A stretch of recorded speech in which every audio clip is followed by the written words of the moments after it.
U.S. authorities have deported an Ethiopian national after immigration investigators determined that his online activity supported the Fano, an armed militia fighting against the Ethiopian government forces. ይህ ጉዳይ ሰሞነኛ መነጋገሪያ ሆኗል። አሜሪካ በኢትዮጵያ ውስጥ ጄኖሳይድ እንዲፈጸም የሚቀሰቅስ ነበር ያለችውን ጥገኝነት ጠያቂ ወደ ኢትዮጵያ መለሰችው የሚለውን ዜና የዘገቡ የውጭ መገናኛ ብዙሃንና የብልጽግና የሚዲያ ሚሊሻዎች እንዲሁም ሌሎች ግለሰቦች ነገሩን አሳስተውና አበላሽተው መረዳት ወይም ማስረዳትን መርጠውም ታይተዋል። አንድ ሰለሞን ቦጋለ የተባለ ወንጀለኛ ተጠርዞ ወደ መጣበት ብልጽግና ተመለሰ ተብሎ ሊገለጽ የሚገባውን ዘገባ ወትሮም ወንጀለኛ ነበርክ፣ ብልጽግናም ነበርክ፣ ወደ ወንጀለኛው ሰፈር ወደ ብልጽግናም ትመለሳለህ ተባለ በሚል ሊነገር የሚገባውን ዜና አንድ የፋኖ አባል ከአሜሪካ ተባረረ በሚል የሚዘግቡ የውጭ መገናኛ ብዙሃንና የአገር ውስጥ ሰዎችም ተስተውለዋል። በአሁኑ ወቅት መንግስት የአማራን ሕዝብ ጥያቄዎች አንግበን እየተዋጋን ነው የሚሉትን የፋኖ ኃይሎች በሁሉም አይነት የውጊያ መሳሪያ እየተፋለማቸው ነው። ሰለሞን ቦጋለ የተሰኘውና በአሜሪካ መንግስት ወንጀለኛ የተባለው ግለሰብ ግን በቦሌ ኤርፖርት ገብቶ በአገር ውስጥ በሰላም እየኖረ መሆኑን ራሱ ሲናገር ተሰምቷል። ጥያቄው ይህ አሜሪካ ወንጀለኛ ነው ያለችው ግለሰብ በእርግጥ የፋኖ አባል ከሆነ ለምን የብልጽግና መንግስት አላሰረውም የሚለው ነው። ብልጽግና እንኳን እንዲህ ባለ መልኩ የአሜሪካን እገዛ ጭምር አግኝቶበት ይቅርና የትኛውንም አማራ እንደ ፋኖ ቆጥሮ ለመግደል አዋጅ ካወጣ ዓመታት እየተቆጠሩ ነው። ታዲያ እንደተባለው ሰለሞን ቦጋለ የተባለው ሰው የፋኖ አባል ከሆነ ለምን ብልጽግና ከአሜሪካ ተቀብሎ አላሰረውም የሚለው በትክክል ጥሩ ጥያቄ ነው። ይህ ግን አወዛጋቢ አይደለም ምላሹ።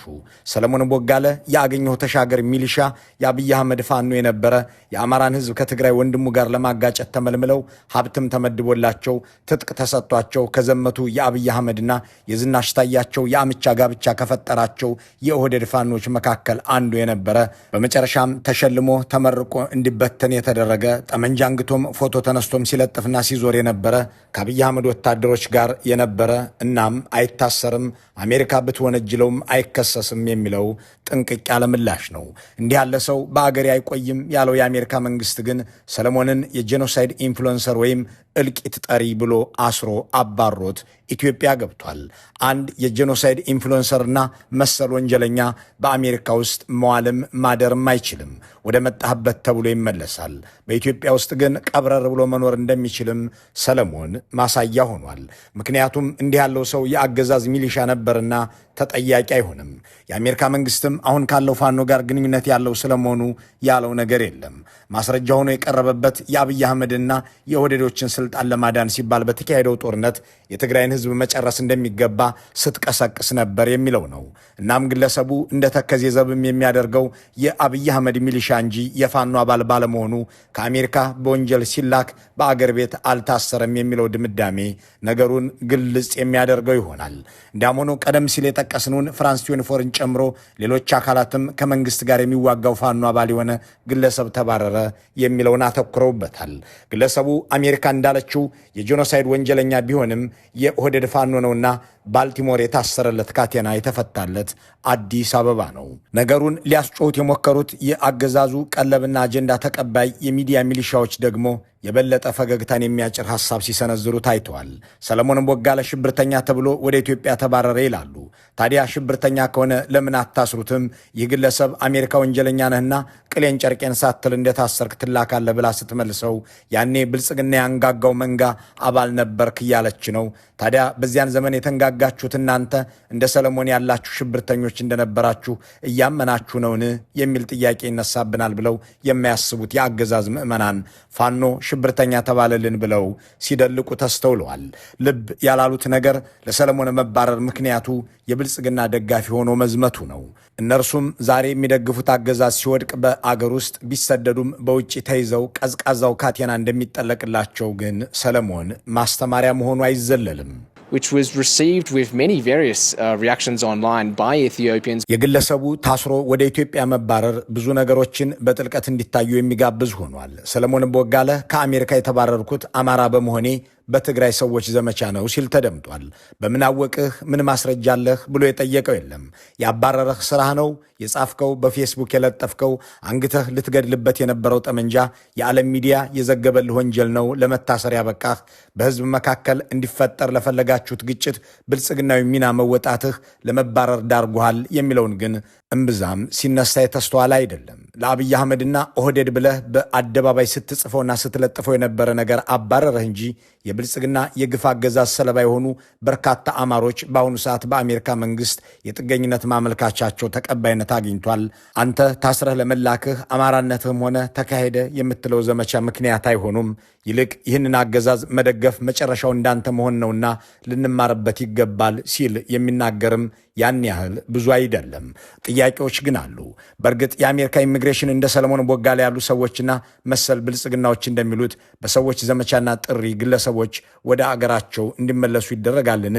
ለመሆኑስ የትኞቹ ሰዎች የሰለሞን ዕጣ ፈንታ ሊገጥማቸው ይችላል? ወገባቸውን አስረው መንግስትን ሲያገለግሉ የነበሩ ሰዎች ዛሬ ደግሞ መንግስት በደለን ብለው ጥገኝነት መጠየቃቸው ሲሰማ ይህንን ለአሜሪካ መንግስት መጠቆም ከተጠያቂነትና ከሞራል አንጻር የተገባ ነው ወይ?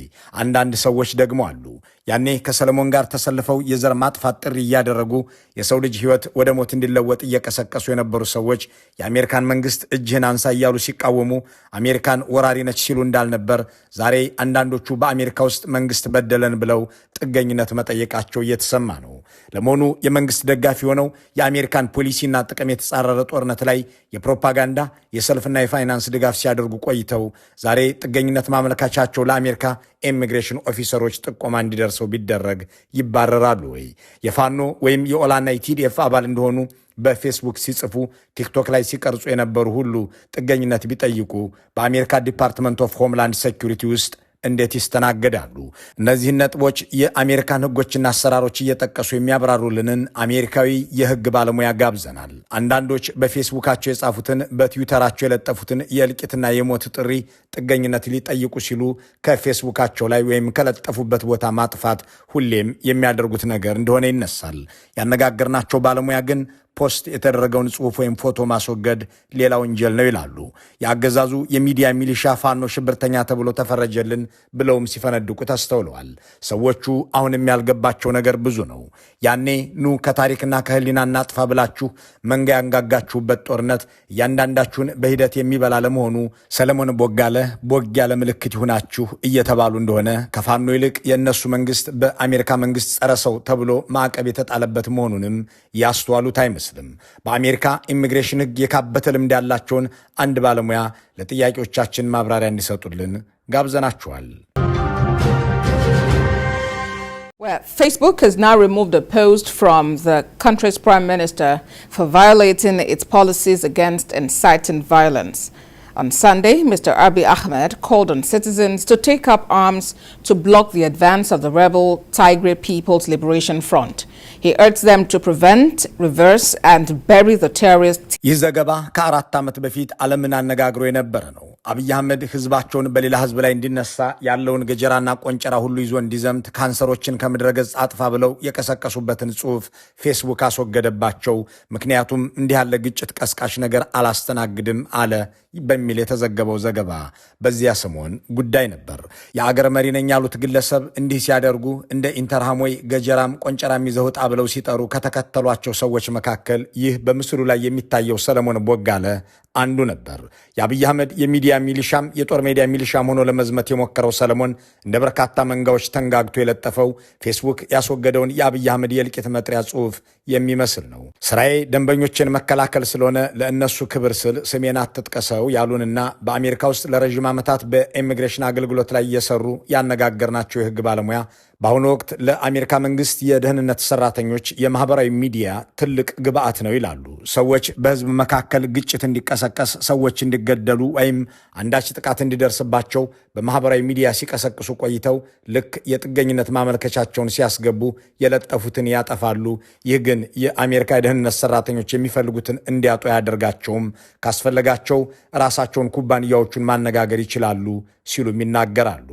በዚህ ሀገር የህግ ክርክር ላይ በፍትሐ ብሔር የሚሆነው ወንጀል ጉዳይ ላይ መንግስት የሆነ ነገር ከፈለገው ጂሜል ላይ ዲሊት ብናደርግ ወይ ፌስቡክ ላይ ዲሊት ብናደርግ ዋናው ሜን ሰርቨር ላይ ዲሊት አይሆንም። ስለዚህ ጥቆማ ከደረሰ አጠቃላይ ከዚህ ሰው ጋር በተገናኘ አካውንት ከዚህ በፊት የነበረውን አክቲቪቲ ሪኩዌስት ማድረግ ይችላሉ። በፍርድ ቤት መጥሪያ ሰፊና ከጠሩ ፌስቡክ ወይ ሜዳ ይሰጣቸዋል እያንዳንዱ መረጃ። ስለዚህ የሚጠፋው ለእኛ ነው እንጂ ለተጠቃሚ ነው እንጂ ሜን ሰርቨሩ ላይ እያንዳንዱ ዳታ አለ። እንደ ሰለሞን ያሉ ሰዎች የአብይ አህመድን አገዛዝ ደግፈው በኢትዮጵያውያን መተላለቅ ላይ ሚናቸውን ከተወጡ በኋላ በውጭ ሀገር ጥገኝነት ጠይቀውም ቢሆን መኖር እንደማይችሉ ለማሳየት የዋለው ሰሞነኛው የአሜሪካ መንግስት ውሳኔ ግለሰቡን የሰብአዊ መብት ጸር፣ የጄኖሳይድ ቀስቃሽና የታጠቀ ሚሊሻ አባል ብሎታል። በቀጥታ አገላለጽ ሁማን ራይትስ ቫዮሌተር፣ ፓራሚሊታሪ ሜምበር ኤንድ ጄኖሳይድ ኢንፍሉዌንሰር የሚል መለያ ያስቀምጠውለታል። ይህንን የጄኖሳይድ ኢንፍሉዌንሰር የሚልን መጠሪያ ከዚህ ቀደም በይፋዊ የህግ ሰነዶች ወይም በታወቁ መዝገበ ቃላት ውስጥ የነበረ የተለመደ የሙያ ወይም የክስ መጠሪያ አይደለም። ሆኖም ይህ ቃል በቅርብ ዓመታት ውስጥ በማህበራዊ ሚዲያና በሰብአዊ መብት ተሟጋቾች ዘንድ ጥቅም ላይ መዋል ጀምሯል። ቃሉ በዋናነት የመጣው በማህበራዊ ሚዲያ ላይ ተጽዕኖ ፈጣሪ የሆኑ ግለሰቦች ያላቸውን ተከታይና ተሰሚነት ተጠቅመው ጥላቻን ሲያሰራጩ ወይም ለዘር ማጥፋት የሚረዱ ቅስቀሳዎችን ሲያደርጉ እነሱን ለመግለጽ ነው። በተለይም በዲጂታል ዘመን የጥላቻ ንግግር በሰከንዶች ውስጥ በሚሊዮኖች ዘንድ ስለሚደርስ እንደነዚህ ያሉ ሰዎችን ከወትሮ ለይቶ ለመጥራት ይወጣ አዲስ ገላጭ ቃልም እንደሆነ ይገለጻል። የአሜሪካ ኢሚግሬሽን ፖሊሲም እነዚህን ሰዎች ሲይዝ እንዲሁ ያለን ቃል እንደሚጠቀም ሰለሞን ቦጋለ አሳይቷል። እናም ህዝብን በህዝብ ላይ ለማዝመት ህዝብን ወደ ኮንሰንትሬሽን ካምፕ እንዲገባ ለመጥራት ሰዎችን በፖለቲካ አመለካከታቸው ምክንያት እንዲገደሉ ለመቀስቀስ የሰራ ሁሉ እንደ ሰለሞን ሊደረግ እንደሚችል የህግ ባለሙያው ይናገራሉ። የውጭ ሀገር ዜጎች ዲፖርት የሚደረጉባቸው በርካታ ምክንያቶች አሉ። አንደኛው ከሽብር ጋር በተገናኘ የቁስ እገዛ ማድረግ፣ በፕሮፓጋንዳ በቀጥታ ተሳታፊ በመሆን፣ ሁለተኛው የተመዘገበ የሽብር ድርጅትን ባይሆን በአጠቃላይ አንድን ሰው በብሔር፣ በማንነቱ፣ በፖለቲካ አመለካከቱ፣ በሌሎች ፕሮቴክትድ ግራውንድ የሚባሉት ከላ በሚሰጣቸው ምክንያቶች ሰዎችን የሚያሳድዱ ሰዎች ወይም ፐርሲኪተርስ አሳዳጆች ለኢሚግሬሽን በተለይ ደግሞ ጥገኝነት ጋር በተገናኘ ኳሊፋይ እንዳያደርጉ የሚያደርግ ሁለተኛው ምክንያት ነው። የኦህዴዱ ፋኖ ሰለሞን ቦጋለ ከአሜሪካ በወንጀለኛነት ተፈርዶበት ሲባረር ያቀረበውና ሌሎችም እንዲናገሩለት ያስደረገው ምክንያት የትግራይ ተወላጆች እንድታሰርም እንድባረርም አደረጉኝ የሚለውን ነው።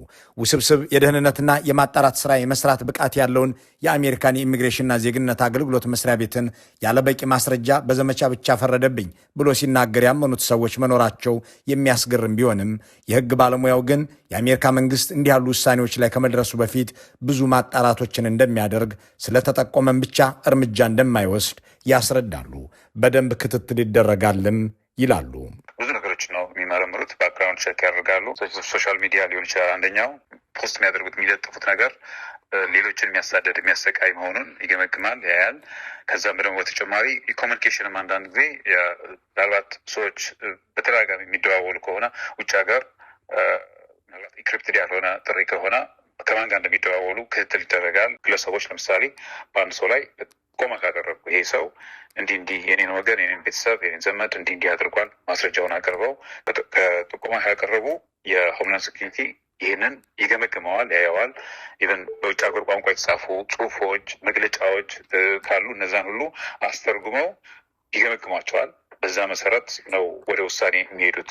የአንድ ታጣቂ ድርጅት አባል ወይም ደጋፊ ሆነው ግን ደግሞ የኢሚግሬሽን ሰራተኞችን አታለው ጥገኝነት የሚጠይቁ ሰዎች ያለምንም ጥርጥር ጥያቄያቸው ውድቅ ተደርጎ ወደ መጡበት ይመለሳሉ የሚሉት የህግ ባለሙያው የመንግስት ደጋፊ ሆነው በኢትዮጵያ ውስጥ ወንጀል እንዲፈጸም ያገዙ ሰዎችም ትንሽ ሰበብ ከተገኘ ታስረው ለመባረር ብቁ ናቸው ይላሉ። የአሜሪካ መንግስት የጦር ወንጀል ተፈጽሞበታል፣ የዘር ማጽዳትም ተደርጎበታል፣ በሰብአዊ ፍጡር ላይ ወንጀል ተከናውኖበታል ብሎ በገለጸው ጦርነት ላይ የብልጽግናውን አገዛዝ በጠመንጃም በፕሮፓጋንዳም ልክ እንደ ሰለሞን ቦጋለ አግዘው በኢትዮጵያን መካከል መተላለቅን ያደረጉ ሰዎች በአሜሪካ ውስጥ ጥገኝነት ቢጠይቁ እንዲሁም ጥያቄያቸው ተቀባይነት ቢያገኝ ይህ አስሮ ማባረር ወይም ዲፖርቴሽን እነሱንም ይመለከታል ወይ ብለን ስንጠይቃቸው የሚቀርላቸው አለመሆኑን ሲያብራሩ ትንሽ እንከን ከተገኘባቸው እድሉን ያጣሉ በማለት ነው። እንግዲህ ዲፖርቴሽን የሚባለው በሂደት ላይ ያለ በኢሚግሬሽን ፔንዲንግ አሳይለም ወይ ጥገኝነት በሂደት ላይ ያለ ሰው ብቻም ሳይሆን ግሪን ካርድ ያለም ሰው ሪፖርት ይደረጋል። ኢቨን ዜጋ የሚሆንም ሰው ሪፖርት የሚደረግበታል። እየጠበበ ይመጣል እንጂ ደረጃው ነው የሚለያየው። ኢሚግሬሽን ላይ ገና ሂደት ላይ ያለ ሰው በጣም የማስረዳት ሸክሙ በርደን ኦፍ ፕሩፍ የሚባለው ከበድ ያለ ነው። ትንሽ እንከን ከተገኘበት እድሉን የማጣት የመከልከል እንትኑ ሰፊ ነው። በዜግነት ስንመጣ ዜጋ የሆኑ ሰዎች ልክ አንድ ሰው ዜጋ ሲሆን ናቹራላይዝ እንደሚደረገው ሁሉ ዜግነት ሲነጠቅም የዲናቹራላይዜሽን ፕሮሰስ የሚባል አለ። የዜግነት የሚነጠቅበት ሂደት ማለት ነው። በዛ ሂደት የሄዱ ሰዎች አሉ። ደግሞም አንዳንድ ሰዎች አሉ ኢትዮጵያ ውስጥ ያለውን መንግስት ለመደገፍ የተሰደዱ የሚመስሉ ስደተኛ ብልጽግናዎች ሲገድልም ሲዘርፍም የሚደግፉት አገዛዙ ጦርነት ሲያካሄድ በአሜሪካ ጎዳናዎች ላይ ወጥተው የደገፉ አሜሪካ ውስጥ ግን የብልጽግና መንግስት በድሎናል በሚል ዋሽተው ጥገኝነት የጠየቁ በማህበራዊ ሚዲያ ግን መንግስትን ሲያሞግሱ የሚውሉ ሰዎች ብልጽግና በደለን ብለው ጥገኝነት ጠይቀው ግን ደግሞ ለብልጽግና የፋይናንስና የፕሮፓጋንዳ ድጋፍ የሚያደርጉ በማህበራዊ ሚዲያም እንዲሁን አገዛዙ ሊያቆነጁ የሚሞክሩ ሰዎች ግን ደግሞ አገሬ ብገባ ብልጽግና ያስገባኝም ለሞት ይጠብቀኛል ብለው የአሜሪካን መንግስት ይዋሹና ጥገኝነት የጠየቁ ሰዎች የዲፓርትመንት ኦፍ ሆምላንድ ሴኩሪቲ ሰዎች እንዲህ ያሉትን ሰዎች የሚያባርሩት ያለምንም ማመንታት ነው ሲሉ የህግ ባለሙያው አንድ የተባረረን ኢትዮጵያዊ ምሳሌ አድርገው ያስረዳሉ። ለምሳሌ ብልጽግና አሰቃይቶኛል ብሎ አንድ ሰው መጥቶ ግን ብልጽግና ዞር ብሎ ሲደግፍ የተገኘ ዲስኳሊፋይ የሚደረገው ወዲያው ነው። የተደረገም ሰውን ያውቃለሁ። የአብይን እንትን ቲሸርት አድርጎ ዋሽንግተን ዲሲ ሰዎች ፎቶ አንስተው የሱ ጠርሰት የሆኑ ሰዎች ሪፖርት አደረጉትና ያ ሰው ዲስኳሊፋይ ተደረገ ወዲያው ነው። እና ጠበቃው ጋር ሄዳ ጅልህ እንደ ከኢትዮጵያ መንግስት ጥገኝነት ጠይቀህ ከብልጽግና መልሰ የአብይን ቲሸርት አድርግ እንዴት ሄዳለሁ? ዲስኳሊፋይ ተደረገ። በቃ ያ ሰው መቀው ኬዝ አለ። እና አሁን ያለውን ስርዓት ሸሽቶ ከመጣ በኋላ ይህን ስርዓት የሚደግፍ ሰው በተለያየ መንገድ ዲስኳሊፋይ ይሆናል። በቂ ማስረጃ ትንሽ ማስረጃ ከተገኘ ኢሚግሬሽን ኦፊሰሮች የመከልከል ድርስ በጣም ሰፊ ነው። የሰለሞን ቦጋለ መባረር ከቀሰቀሳቸው ጉዳዮች መካከል አንዱ ፋኖን ሽብርተኛ አስብሎልናል የሚለው የብልጽግና ሚዲያ ሚሊሻ ጩኸት ነው። በእርግጥ ሰለሞን የተባረረው ከብልጽግና ጋር ሆኖ በፈጸመው ወንጀል እንጂ ከአፋብን ጋር ተሰልፎ ባደረገው ጸረ አብይ ተጋድሎ አይደለም። ያኔ ሰለሞን ጄኖሳይድ ኢንፍሉዌንሰር ነበር፣ ሰብአዊ መብት ረጋጭ ነበር ተብሎ በአሜሪካ መንግስት በተገለጸበት ሪፖርት ላይ በደረጃ 3 ሽብርተኛነት የተፈረጀው የፋኖ አባል ነው ተብሏል። ብልጽግናዎች ሰለሞንን ሽብርተኛ ብለው ያላሰሩት የተወነጀለው ከእነሱ ጋር ሆኖ የእነሱ ደጋፊ ሆኖ በፈጸመው ወንጀል ነውና ባልሰማ ባላይ ያልፈውታል። እነሱ በአሁኑ ወቅት በጠላትነት ከተፈረጀው የአማራ ወገን ሳይሆን የኦህዴዱ ታማኝ ፋኖ ነውና እንኳን የሚቀጣው የሚቆጣውም የለም። በወቅቱ የመንግስት ፋኖ አባል ሆኖ የዘመተው ይህ ግለሰብ የትግራይን ህዝብ ከምድረ ኢትዮጵያ አጥፉ እያለ ይጽፍ እንደነበር የጠቀሰው የአሜሪካ መንግስት ፋኖን ቡድን 3 ሽብርተኛ ቡድን ከሚል ስም ጋር ማገናኘቱ ግን መወያያ መሆን ይችላል። ቲር 3 ቴሮሪስት ግሩፕስ የሚባሉት በኮንግረስም ሆነ በሴኔት አሊያም በፕሬዝዳንታዊ ትዕዛዝ በአዋጅ ያልተፈረጁ ወይም አንዲዘግኔትድ ቴሮሪስት ኦርጋናይዜሽንስ የሚባሉትን የሚመለከት ሲሆን በዩናይትድ ስቴትስ የኢሚግሬሽን ህግ መሰረት የተለየ ትርጉም ያላቸው ቡድኖች ናቸው። ባለሙያዎቹ እንደሚሉት እነዚህን ፍረጃዎች የሚያወጣው ዲፓርትመንት ኦፍ ትሬዠሪ ነው። ቲር 3 የሚባሉት ወይም ቡድን 3 የሚባሉት አሸባሪዎች በይፋ የታወጁ ባይሆንም በሽብር ተግባር ላይ የተሰማሩ 2 ወይም ከዚያ በላይ የሆኑ ሰዎች ስብስብ ተብሎ የሚገለጹ መሆናቸውንም ያስረዳል። በቲር 1 እና 2 የሚካተቱት እንደ አልሸባብ፣ አይኤስ ያሉ ቡድኖች ናቸው። ቲር 3 የተባሉት በይፋ ዝርዝራቸው የማይገለጽ ይልቁንም አንድ ግለሰብ ወደ አሜሪካ ለመግባት ቪዛ ሲጠይቅ ወይም ጥገኝነት ሲያመለክት የኢሚግሬሽን ባለስልጣናት ግለሰቡን ጥያቄው ተቀባይነት እንዲያጣ ሲያደርጉት የሚያጣቅሱት ሲሆን መንግስትን በትጥቅ ለመጣል በሚደረግ እንቅስቃሴ ላይ ምንም አይነት ተሳትፎ ያደረጉ ግለሰቦችንም የሚመለከት ነው። በዚህ መሰረት አንድ ግለሰብ ቲር 3 ተብሎ በሚፈረጅ ቡድን ውስጥ አባል ከሆነ ወይም የገንዘብ ድጋፍ ከሰጠ፣ ስልጠና ከወሰደና መሰል ነገር ካደረገ ወደ አሜሪካ እንዳይገባ ሊታገድ ይችላል። ከገባም እንደ ሰለሞን ሊባረር ይችላል። አንድ ግለሰብ የፋኖም ሆነ የሌላ ታጣቂ ድርጅት አባል መሆኑን በማህበራዊ ሚዲያ ካሳወቀ ወይም ድጋፍ ማድረጉ ከተረጋገጠ አሜሪካ ውስጥ የመኖር መብቱን ሊያጣ ወይም ወደ ሀገር እንዳይገባ ሊታገድ እንደሚችልም ይኸው የአሜሪካ መንግስት የኢሚግሬሽን አሰራር ያስረዳል።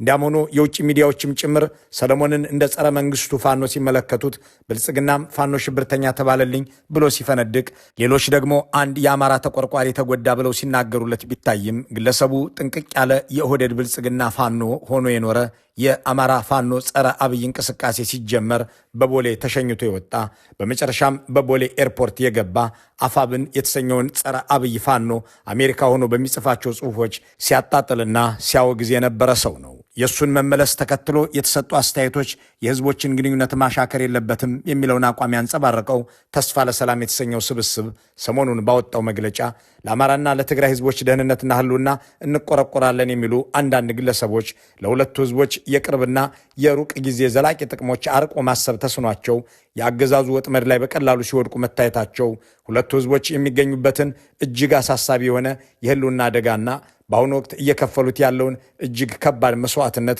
ከጊዜያዊ የጥላቻ ስሜት ባነሰ መጠን ምን ያህል አቃለን እያየኑ እንደሆነና የመፍትሄውንም አቅጣጫ ፈጽሞ ያልተገነዘብነው መሆኑን የሚያመለክት ነው ሲል ተችቷል። ትክክለኛ ጊዜና ቦታን ጠብቆ የሚካሄድ ተጠያቂነት ለሁለቱ ህዝቦችም ሆነ በአጠቃላይ ለሀገራችን የወደፊት ሰላምና ደህንነት የማይታለፍ ዋስትና ነው ያለው ስብስቡ የህግ የሞራልም ሆነ የታሪክ ተጠያቂነት ጉዳይ በአግባቡና በዘላቂነት ሊመለስ የሚችለው ዋናው የወንጀል ፊት አውራሪ የብልጽግና አገዛዝ በስልጣን ላይ በሚገኝበት በአሁኑ ወቅት ሳይሆን ሁሉን አቀፍ የሽግግር መንግስት ተቋቁሞ በሚካሄድ እውነተኛ የሽግግር ጊዜ ፍትህ ወቅት ነው ሲል ባወጣው መግለጫ ጽፏል። መልካሙን ሁሉ በመመኘት በዚሁ እንሰናበታለን።